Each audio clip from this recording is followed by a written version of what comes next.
आज का हमारा मौजू है ख़िज़ा की नाली। ख़िज़ा की नाली में जो जलन का एहसास होता है उसके बारे में डिस्कस करेंगे। तो नाज़रीन, आपको बताता जाऊं कि मुंह से लेकर मेदे तक जो नाली जाती है, जो ट्यूब जाती है, जिस संगम पे रुकती है उसको हम कार्डिक स्फिंक्टर कहते हैं। तो जब ये कार्डिक स्फिंक्टर सही तौर तरीके से काम ना कर रहा हो तो पेड़ के जो मवाद होता है वो ग़िज़ा की नाली में आ जाता है, जिससे सीने की जलन का एहसास होता है। तो इसके बारे में हम आपको बताएंगे। आज हमारा जो मौजू होगा होम्योपैथी के हवाले से इसका इलाज कैसे मुमकिन है। तो इसमें कुछ ऐसी ग़िज़ाएँ हैं जो वजह बनती हैं, उसमें हम शामिल करते हैं जैसे टमाटर है, अंगूर है, नाशपाती है और कुछ तेज़ाबी फ्रूट्स हैं जिसमें अंगूर है और माल्टा है, ग्रेप फ्रूट्स हैं। तो इसमें ज़्यादातर ये इनमें जो ओवर हम मेडिसन भी लेते हैं वो भी ग़िज़ा की नाली की जलन का एहसास करते हैं। तो उसमें ब्रूफन है, नेप्रॉक्सन, सोडियम है। तो इसका जो कसरत से लोग इस्तेमाल करते हैं वो भी सीने की जलन का वजह बन सकती है। तो नाज़रीन, जो मेदे के संगम जो है, जहाँ पे एक कुदरती अल्लाह ने एक वाल बनाया होता है, जो हम खाते हैं, जो हम पीते हैं, हम इतना पिए, इतना खाएं ताकि वो वाल बंद हो सके।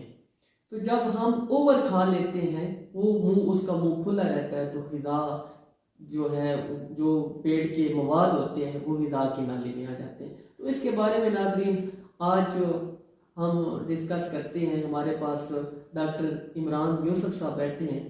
तो नाज़रीन, ये आपको होम्योपैथी के हवाले से इसका इलाज बताएंगे। जी इमरान। शुक्रिया डॉक्टर साहब। अच्छा नाज़रीन, मैं आपको यहाँ बताना चाहता हूँ कि होम्योपैथिक तरीका इलाज एक बहुत ही आरामदेह तरीका इलाज है। ये एक देरपा और पायदार इलाज है जी। इसमें ऐसा नहीं होता कि आप दवाई खाएं तो आपका मसला हल हो जाए, दवाई छोड़ें तो आपके मसाइल दोबारा लौट आएँ। जब एक दवा अपना काम अच्छे से कर लेती है तो उसके बाद बहुत ही कम चांसेस होती है कि वो बीमारी आपको दोबारा बहुत आसानी से हो जाए, इल्ला माशा कि आप कोई इस तरह की खुराक या कोई आपके ऊपर बैरूनी अमल आपके जिस्म पर मुदाखलत हो जिससे वो बीमारी या कोई और बीमारी से रिलेटेड वो दोबारा जाहिर हो जाए। जी बिल्कुल। हमारे ये जो मैदे के मसाइल की सीरीज़ है उसमें से आज का जो मसला हमारा मैदे की जलन या ग़िज़ा की नाली की जो जलन है उसके बारे में है। यूँ तो काफ़ी सारी अद्वियात हैं होम्योपैथिक में जो कि मैदे की और ग़िज़ा की नाली की जलन पर काम करती हैं, लेकिन आज जिस दवा पर मैं आपको ब्रीफिंग दूंगा वो ख़ास तौर पर नक्सामी का है। हमारी ये सीरीज़ आगे चलेगी और हम इंशाल्लाह नेक्स्ट वीडियो में आपको ग़िज़ा की नाली की बाकी अद्वियात के ऊपर भी बताएंगे। और एक चीज़ मैं आपसे रिक्वेस्ट करना चाहता हूँ कि कोई भी दवा आप अपने तौर पे मत लें। जो भी आपको कहीं से कोई भी मवाद मिलता है, यूट्यूब, गूगल, कहीं से भी, वो आप अपने डॉक्टर से कंसल्ट ज़रूर करें, क्योंकि होम्योपैथी हो, एलोपैथी हो या कोई भी पैथी हो, चाहे हिकमत की जो अद्वियात या नुस्ख़ाजात होते हैं, वो डॉक्टर हर मरीज़ के लिए अलग से उसकी अलामात, उसकी जिस्मानी कैफियत को देखते हुए मुंतखब करता है।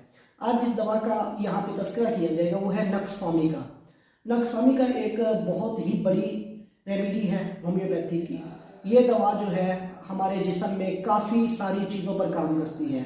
और हमारा, क्योंकि आज का हमारा जो टॉपिक मैदे के मसाइल की सीरीज़ में ग़िज़ा की नाली में होने वाली जलन पर है, तो मैं आपको नक्सफामी का वो एक्शन बॉडी पर बताऊंगा कि वो किस तरह हमारे ग़िज़ा की नाली को उसमें पैदा होने वाली जलन पर अमल करके हमें इस मसले से सेहतयाब करती है। मैं आपको बताऊं कि नक्सफामी का जो दवाई है, इसको अगर हम इसका एक्टिव देखें तो ये मैदे पर तो बहुत ही अच्छा असर करती है। अब हम आते हैं कि नक्सफामी का किन मरीजों को दी जा सकती है, क्योंकि होम्योपैथी बिलमिसल तरीका इलाज है, इसमें आप एक दवा हर मरीज को नहीं दे सकते। ऐसे मरीज जिनको चिड़चिड़ापन होना शुरू हो चुका हो, यानी कि उसके ग़िज़ा की नाली में तो जलन है ही है, लेकिन साथ ही उसको चिड़चिड़ापन है, उसको गुस्सा बड़ी जल्दी आ रहा है, वो बच्चों का शोर बर्दाश्त नहीं कर पाता, या इस तरह से आप कह लें कि वो छोटी छोटी बातें जो नॉर्मली बंदा इग्नोर कर देता है वो अब बर्दाश्त नहीं होती, उस पर अगर वो चिड़चिड़ेपन का इजहार करने लगे हैं तो उस पर नक्स्वामी का एक दवाई हो सकती है।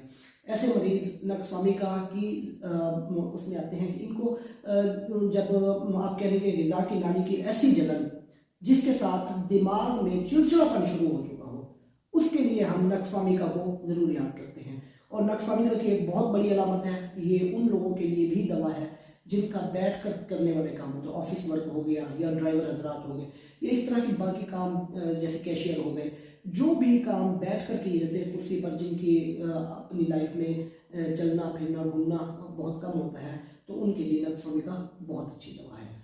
उम्मीद है आप सब लोग इस वीडियो से बहुत फ़ायदा उठाएंगे। इंशाअल्लाह मुलाकात होती है अगली वीडियो में। अल्लाह हाफ़िज़।